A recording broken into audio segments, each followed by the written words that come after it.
Hello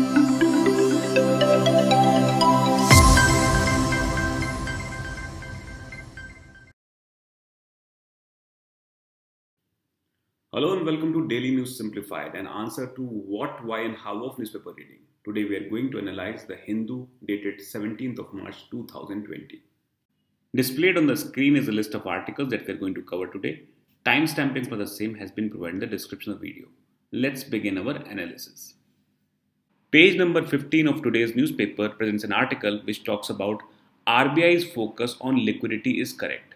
This is more of a news analysis which brings to forth the important topics like long-term repo operation, that is LTRO, forex swap, etc. And these can be very important from the perspective of the prelims examination. We can see that this topic is important from the perspective of economy and is important from the perspective of prelims as well as mains. Now there is one more thing that we need to highlight, that the topic of LTRO or long-term repo operation was discussed on 18th of February by Mangal sir. Similarly, when we talk about foreign exchange sell buy swap, this was covered on 13th of March of this month itself. So it must be clear to you that the primary objective of this discussion is to highlight the important terms like repo rate, long-term repo operation and forex swap. At the same time, in the end of the discussion, we'll be focusing on questions which may come in the prelims examination from this topic. In this context, it is important for us to know about these terms and how they will be applied. Now first understand the context of this news. Global economy, and in this context, the Indian economy is witnessing the negative impact of the coronavirus disease of 2019. It is expected that because of the impact of this disease on the global scale, it may lead to economic slowdown in India as well. Now we have seen that the share market has seen many downswings in the recent past. The primary reason for this is that the foreign portfolio investment or FPIs have withdrew their investment from developing countries like India, and this has led to the depreciation in the currency. If we talk about the Indian currency or rupee, the rupee stands at around 74 for every dollar, and this is the lowest in last 17 months. In order to address this problem, RBI Governor Shantikanta Das held a press conference yesterday. It was expected that RBI may go for rate cuts in order to boost economy. However, the RBI governor did not announce any kind of rate cuts. According to RBI, rate cuts can be implemented at a later time. However, in order to boost the economy, two announcements were made. First, another round of long-term repo operations to inject another rupees 1 lakh crore into the economy. And second, another round of foreign exchange sell buy swap in order to inject $2 billion for a period of 6 months. Now, since our focus is primarily on the prelims, let's first understand the technical terms in this context. First and foremost, what is repo rate? In simple parlance, repo rate is the rate at which the banks borrow mainly short-term loans from the RBI. Under the repo mechanism, the banks sell their government securities to the RBIs. So here we can see that the green color circle is RBI and the red color circle is the bank. So banks sells their government securities to the RBI and in turn borrow money from the RBI. Now this selling comes with an agreement to repurchase the government security at a future date and at a fixed price. The rate at which the banks will repurchase the government securities from the RBI is known as the repo rate in India. Now when we talk about these kind of maturities, they are of different types. The most significant type which is used very regularly is the overnight repos, which have the maturity period of just 1 day. There are other type of repos which are called as term repos, and the maturity period of these repos is from 7 days, 14 days, 21 days, 28 days, 56 days. So in this context, we can see that repo mechanism is more of a short-term duration period. However, the kind of mechanism that the government has adopted this time is more of long-term repo order. Now, in the context of overnight repos, these can be purchased from the RBI on any day from Monday to Friday. However, when you talk about term repos, they are not as flexibly available with the RBI. There is a window in which banks can buy term repos from the RBI. Another significant feature of this term repos is that they have to be bought through auction mechanism. It means that window of selling the term repos is given by RBI, and different banks who want to purchase term repos have to auction in terms of the interest that they are willing to pay. Those banks which offer high returns will be awarded repos. So in this system, e-Kuber mechanism is used by RBI to sell term repos. So from the perspective of coming prelims examination, overnight repos, term repos and their duration, and e-Kuber platform of RBI for auctioning term repos is important for you. Now after understanding repo operations, now let's understand what is long-term repo operations or LTRO. As we have previously mentioned that whenever we talk about repo mechanism, it is of short duration. It can have a duration of one night, which is overnight repo, and others can have a duration of 1 day, 7 day, 14 day, 28 day, or at maximum of 56 days. However, when we talk about long-term repo operation, they are new policy tools which are implemented by RBI to inject more liquidity into the economy. In terms of operation, they are much similar to term repos, but at the same time, they have a longer maturity period of 1 year and 3 years. The primary objective of introducing this LTRO is that RBI seeks to inject long-term liquidity in the economy at a lower interest rate. Now, the significant aspect of this LTRO is that the interest rate on this LTRO is fixed at repo rate. And if we talk about the prevailing bank rate in the market, repo rates are considered to be at much lower rate of interest than the borrowing that we can do for 1 year or 3 year period for any kind of economic activity. So in this fashion, the government has introduced this mechanism to ensure that economy can get more loan at lower interest rate, and this would ensure boost in economic activity in the country. Now this brings us to the important aspect of the basic feature. The total funds that are to be injected through this mechanism is up to rupees 1 lakh crore. The second important aspect is that interest rate which is charged through this LTRO mechanism is going to the same as that of repo rate. Another significant aspect of this LTRO is that this LTRO will be implemented through e-Kuber portal of the RBI. E-Kuber is used by RBI to execute various transactions with bank such as carrying out overnight and term repos or reverse repos, etc. Now this brings to the last point of the discussion, that what is the need of carrying out long-term repo operations or LTROs in this context. Now we are aware of the fact that the global economy is facing a recession and Indian economy also needs boost in order to generate more employment and economic opportunities for its citizens. In this context, RBI has been consistently reducing repo rates to inject liquidity in the economy. However, the banks have not reduced the rate of interest on loan which are a match. However, the banks have not reduced the rate of interest on loan and they have not transferred the benefits in terms of interest rates which are matching the repo rates. Another significant problem is that rate of interest on long-term loans have remained much higher, and this has hindered the investment within the country. Hence, RBI has carried out LTRO to ensure following purposes. First, reduce the rate of interest on long-term loans. And second, the reduction of long-term rate of interest would force the banks to reduce the rate of interest in the short-term loans. As already mentioned, banks have not reduced their interest rates and transferred the benefits in terms of rate cuts previously. Last but not the least, it will actually incentivize the banks to reduce their overall lending rates and improve the monetary policy transmission in the country. Through this mechanism, the government is trying to implement that there is credit available in the market when any kind of economic activity is in need of one. Now let us try to understand the foreign exchange sell-buy swap. Now this process can be understood through a diagram in which the green color circle is RBI and the red color circle is the banks.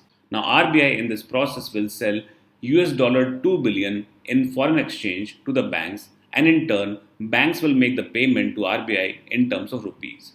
Now this transaction will be there for 6 months, and after 6 months this cycle will be reversed and banks will sell back $2 billion of forex to RBI and RBI will make the payment in terms of rupees.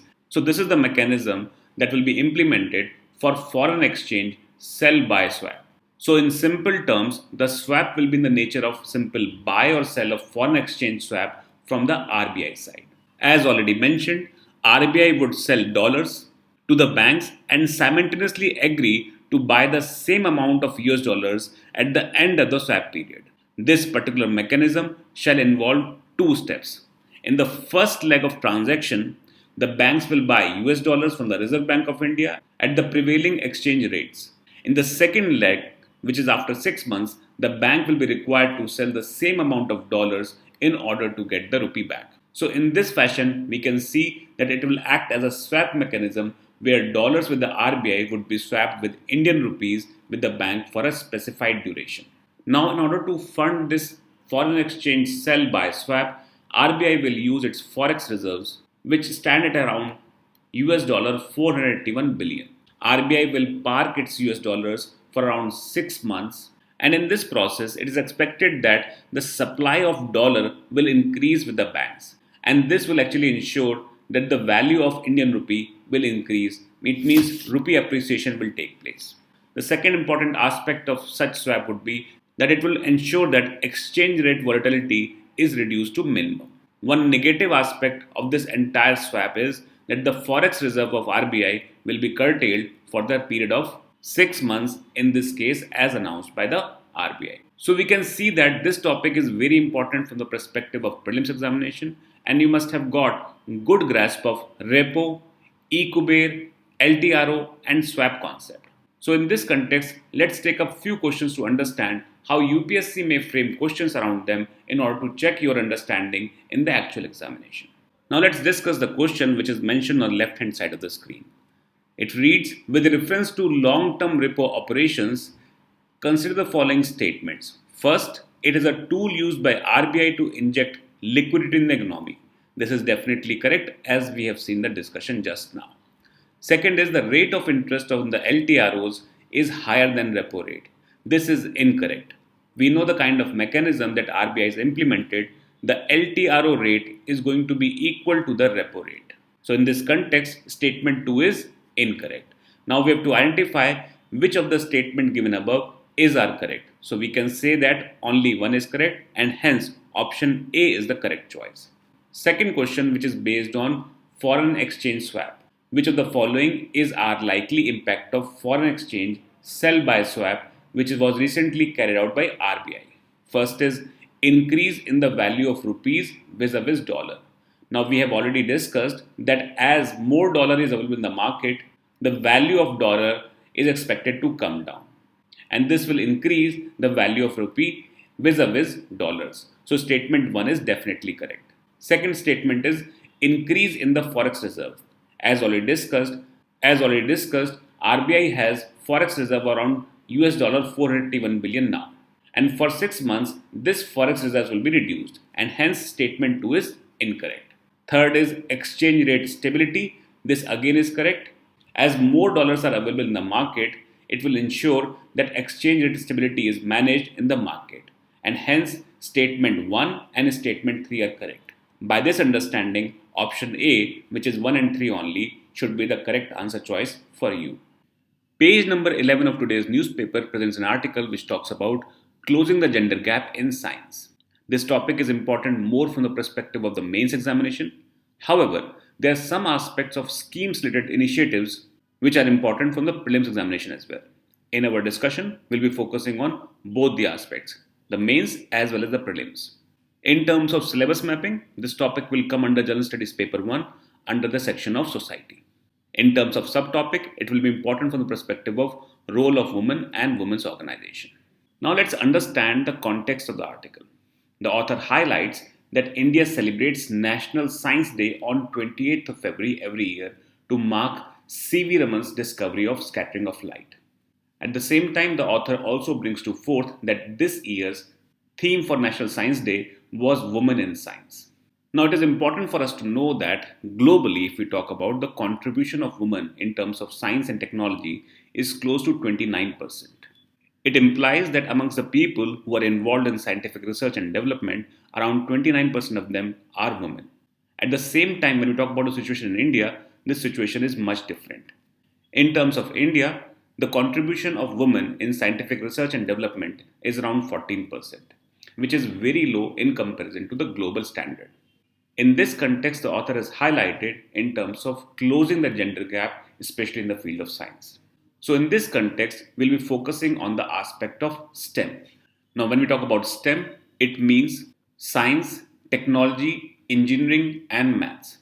Now, the kind of patriarchal society we are living in, it has been seen that the women's contribution in the field of STEM and their participation is very limited. And hence, there is a need to focus on girls' and women's education, especially in the field of STEM. Now, we need to understand why we need to make an investment or a policy initiative in this direction. First and foremost, we need to go for better career opportunities. We all are aware of the fact that India is migrating towards service economy. And when we talk about the service economy, this economy is fueled by knowledge of science, technology, engineering, and mathematics, etc. At the same time, it has been seen that girl and women education is related to more to pink collar jobs. This leads to limitation of opportunities in terms of employment for women, and which is not a healthy sign for any country. Second important aspect is the human rights perspective. Our constitution guarantees equal opportunities to all without any kind of discrimination. In this context, since less women are exposed to the field of science, technology, engineering, maths, and many of the factors which cause such kind of bias are patriarchal in nature, it means that choice of people, which in this case is women, is very limited in terms of making decision for the kind of career opportunities and for that matter education opportunities in that field. Hence, it needs to be highlighted that in order to ensure proper development of our women, we need to ensure that they have a right to choice in terms of choosing right field of education for themselves. Third important aspect is from the perspective of science itself. The inclusion of women promotes scientific excellence and boosts the quality of STEM outcomes. When we talk about STEM, it means science, technology, engineering, and mathematics outcomes. And we are aware of the fact that women have already contributed to the advancement and prevention of cholera and cancer and many other related fields. So, in order to enrich the scientific perspective, it is very important that women participate as much as they can. And for ensuring that participation, we need to ensure that they have the right to choice. At the same time, this would give them to build better career opportunities for themselves. Last important aspect is the development perspective itself. Gender equality in STEM will ensure that men and women will be able to acquire skills and opportunities to contribute to and benefit equally from the benefits and assets associated with the STEM. Right now, the contribution of women and girl is very low, it is around 14%. But if more women are encouraged to participate in STEM, it will contribute in growth and development of the country. And hence, there is a need to focus on girls and women's education in STEM. Now, in order to understand the kind of challenges or hurdles women face in terms of building their career in STEM, we need to understand the problem of leaky pipeline. Now, according to All India Survey on Higher Education, that is AISHE 2018-19, the gross enrollment ratio in higher education has increased to 26.3%. And for the first time in India, the gross enrollment ratio of females is more than that of males. Now, in the current scenario, the ratio for males is 26.3 and the ratio for females is around 26.4%. Another important aspect is that women account for 40% of undergraduate students who pursue degree in physical sciences and mathematics and 18% in the field of engineering and technology. This leads to the result in which we can say that 40% of PhD holders are women. These facts clearly highlight that more number of women are taking up higher education in the field of STEM. However, the problem starts after the women obtain their education qualification. There are a number of factors which prevent women from taking up career in the field of STEM. This can be seen from the fact that 40% of the women are PhD holders, but only 20% of the faculty positions are filled by women. So here it is important for us to understand the kind of problems that women face. Now here we have highlighted through a diagram factors causing leaky pipeline problem. We have highlighted 4 problems: the psychological factors, the family factors, the school related factors, and the societal factors. Let's talk about each of them one by one. First, let's talk about the psychological factors. Now, in our society, we have seen that there are gender stereotypes, especially in the field of education. where engineering and mathematical subjects are promoted more for boys and men, and the women are expected to take commerce or arts related subjects. This has basically made the STEM field more men dominated, and this has actually discouraged women from participating in these field of study. This plays in the mind of people who are making choices in terms of taking subject.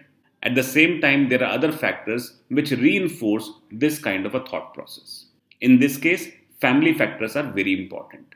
Now, the kind of society we live in, the parents are also of patriarchal mindset, and they play a very important role in shaping the girl's attitude towards an interest in the STEM studies.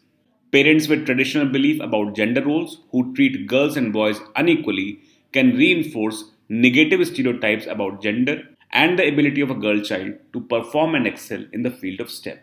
There are other aspects which relate to the family factors, which include marriage as well, in which it is expected that a girl or a woman should not pursue much higher education, or even if she is pursuing education, she should focus on aspects or subjects which can actually help her in homemaking only. So these are the factors which contribute on psychological level as well as family level. Third important aspect is school related factors or education related factors. Now, because of the first two factors, the psychological factors and the family factors, the kind of male dominated STEM system that we have, girl and woman do not find education system which has a balance of male and female. Qualified teachers with specialization in science and mathematics can positively influence girls' performance and engagement with STEM education. At the same time, there are less number of female teachers and guide available in these fields. And this relates to lack of interest in girl child even during school, which limits their interest in the STEM fields. The fourth such factor would be societal factors. The degree of gender equality in wide society influences girls' participation and performance in STEM. Now, when we compare it with countries which have greater gender equality, girls tend to have more positive attitude and confidence about mathematics, and the gender gap in achievement in the subject is smaller. Further, women face gender based discrimination in the field of STEM and thus prevent them from achieving their full potential. Now, in this context, we have understood the leaky pipeline problem and the kind of factors which cause this problem. At the same time, the government has taken many initiatives to inculcate more interest of women and girl, especially in the field of STEM. In this context, two such schemes are important from the perspective of the coming prelims examination. One is Kiran and second is Curie. Now, the acronym Kiran means knowledge involvement in research advancement through nurturing. Now, this particular scheme is basically run by Department of Science and Technology, that is DST, and it addresses various issues related to women scientists such as unemployment, break in career, relocation, etc. Further, it also provides opportunities to women in the field of research and entrepreneurship. At the same time, we need to understand that this scheme solves problem of women candidates who are pursuing their career in the field of STEM. Second scheme, which is important from this perspective, is Curie, that is Consolidation of University Research for Innovation and Excellence in Women Universities. Now, Curie is one of the component of the Kiran scheme, and it has a focus to develop state-of-art infrastructure to help large number of women to enhance their science and technical skills and knowledge in order to make fulfilling career in this domain. So you can see that through Kiran scheme, the government is trying to encourage women who are already participating in the STEM. At the same time, Curie, which is a subunit of Kiran, the government is encouraging girl and women to participate and build career in the field of STEM.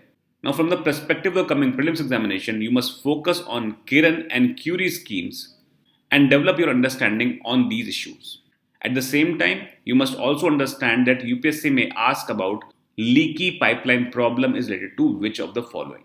In this context, you may utilize this piece of information to answer your question in the examination. Page number 10 of today's newspaper presents two articles which are important from the perspective of SAARC. The lead article reads, "The Virtual Conferencing to Real Leadership," and the editorial, "Back to SAARC, brings to forth the organization South Asian Association for Regional Cooperation into picture." In this context, this topic is important from the perspective of prelims as well as for mains.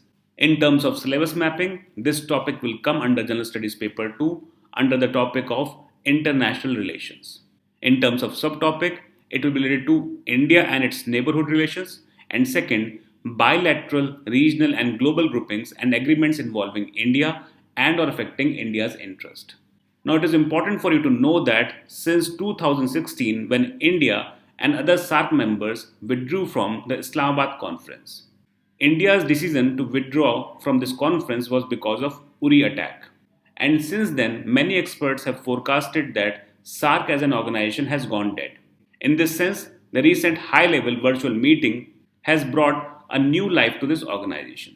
In this context, we'll be focusing on all important issues related to SAARC in terms of its history, origin, factors that make SAARC a relevant organization. At the same time, we'll be focusing on the kind of challenges SAARC is facing in our current context. Now, you might be aware of the fact that because of the coronavirus disease, the countries of South Asian region are badly affected. Countries like Afghanistan and Pakistan share border with Iran, and Iran is suffering from this coronavirus disease outbreak. At the same time, many countries in the South Asian region are dependent on tourism, which includes Maldives, Bhutan, Nepal, and Sri Lanka. Because of the outbreak of corona disease, these countries are suffering badly because of cancelled tourism trips. And hence, the initiative of the government of India to extend $10 million fund to fight this coronavirus disease in the region is a significant step in the right direction. In this context, we'll be focusing more about SAARC. Now, we are aware of the fact that SAARC is a regional intergovernmental organization and geopolitical union of the states of South Asia. At the same time, you must be aware of the fact that SAARC is basically an outcome of the efforts of former President of Bangladesh, Mr. Ziaur Rahman. Currently, there are 8 members in the SAARC, and the last member which entered this organization was Afghanistan, who got its full-term membership in the year 2007. Other members of the SAARC organization are Bangladesh, Bhutan, India, the Maldives, Nepal, Pakistan, and Sri Lanka. SAARC as an organization was founded in Dhaka on 8th of December 1985, and its secretariat is based in Kathmandu, Nepal. Now, it is very important for you to know the purpose of such organization. Now, it is very important for you to know about the purpose of the organization. The objective of the SAARC as an organization was to promote development of economic and regional integration, and for this purpose, it launched South Asian Free Trade Area in 2006. However, because of internal disputes between the member countries, the South Asian Free Trade Agreement or SAFTA of 2006 has not started as yet. SAARC as an organization is very significant, and it maintains permanent diplomatic relations at the United Nations as an observer and has developed links with multilateral entities which includes European Union. So from the perspective of the prelims, we can see that when the SAARC was set up, what are the members of the SAARC, what is the last member which joined the organization, and you must also know that Myanmar has also applied for full-time membership of SAARC. So in this sense, this topic is important from the perspective of prelims examination as well. Now let's focus about what are the reasons for setting up SAARC as an organization. Now we are aware of the fact that the SAARC came into origin in 1985. However, there are very strong reasons for SAARC to exist in the very first place. First and foremost are the geographical reasons. Now if we highlight in the map, we can see that this entire region basically forms South Asia. This is geographically continuous region, and the member states have easy access to each other. In terms of population, this is huge as well. Around 1.5 billion people live in the region, and through an organization like SAARC, they can ensure better economic cooperation and development for the region. Second important aspect is the cultural reasons. Now, whenever I talk about the South Asian region, the culture of this region is almost homogeneous in nature. Whether we talk about Pakistan, India, Bangladesh, Nepal, Bhutan, Sri Lanka, Maldives, or the later entrant of Afghanistan, the culture is almost the same. This gives us another reason to set up an organization like SAARC. Third important aspect is political or international relations. Now we are aware of the fact that SAARC as an organization came into picture in order to ensure economic development and regional cooperation.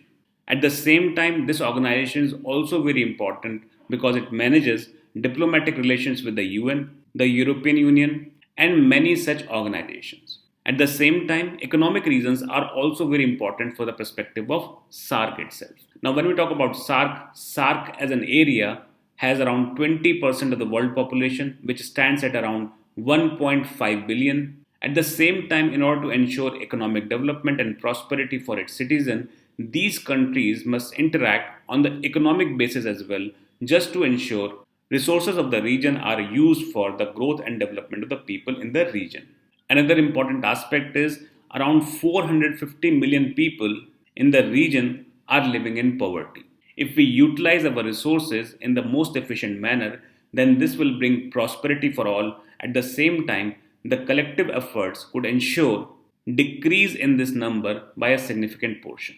Now, whenever we talk about SAARC as an intergovernmental organization, it has many things at stake. It is very important and relevant not only from the perspective of geography and culture, but also for political standing of the countries of this particular group.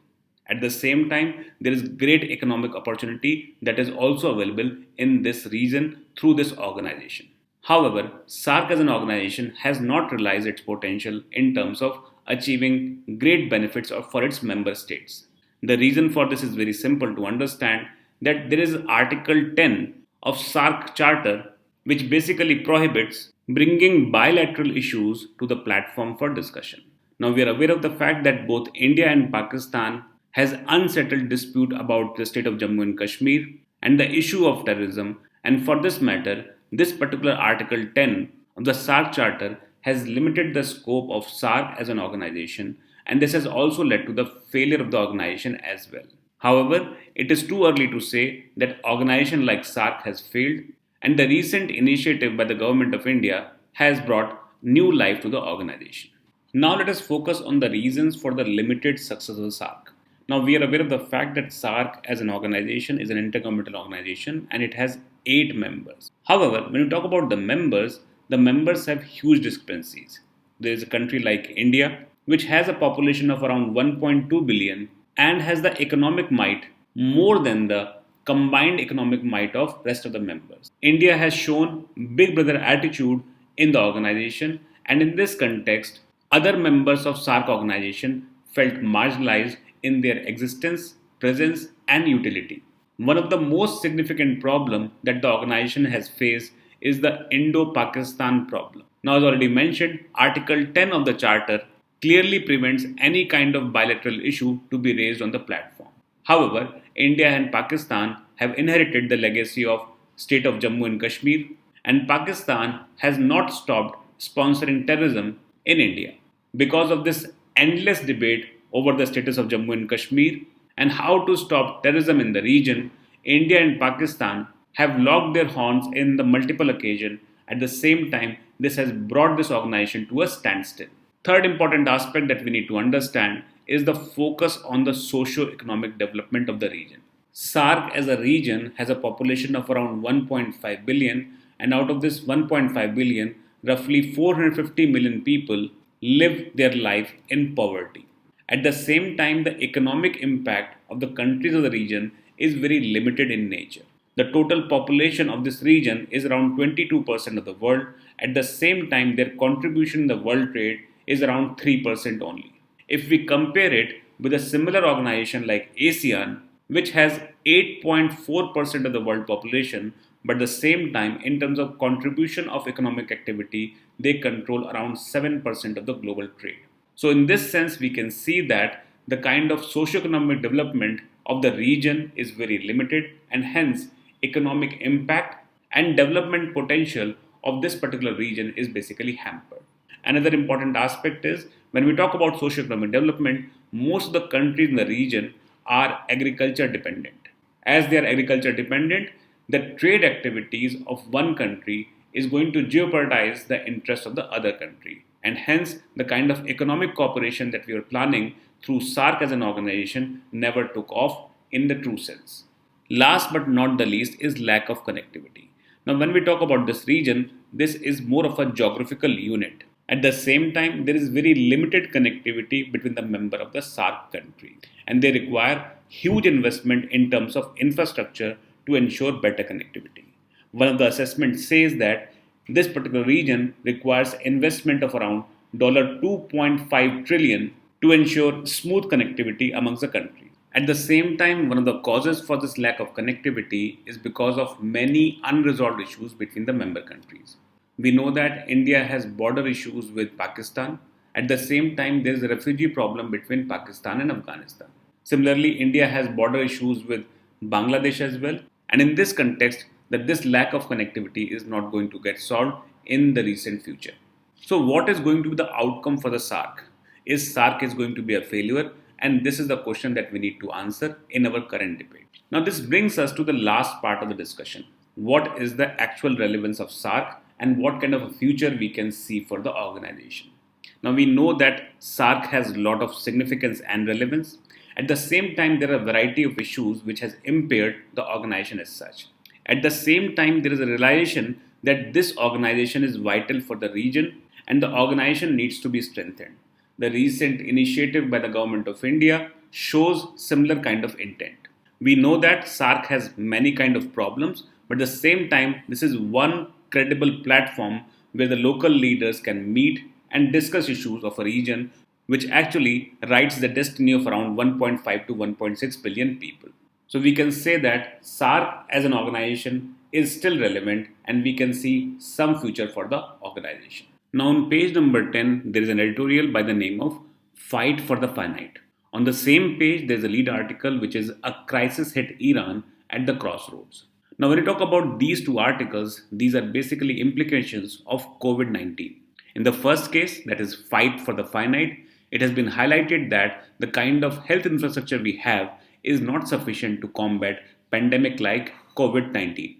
At the same time, it also highlights the kind of expenditure government of India is doing, which is around 1.3% of the GDP, is not sufficient for the health expenditure for the country as such. And hence, India needs to allocate more resources for the period of health.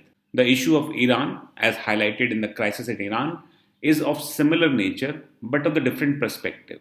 It talks about the kind of impact COVID-19 had on Iran, at the same time, the US sanctions and other economic problems that Iran has seen in the recent past. Both the topics appear to be important, but there is nothing significant that is mentioned in this article, and hence we have not included these articles in our analysis. In light of the coming prelims examination, let's take up some of the questions from the practice. Now, in this session, we have included topics that we have discussed in our analysis, like SAARC.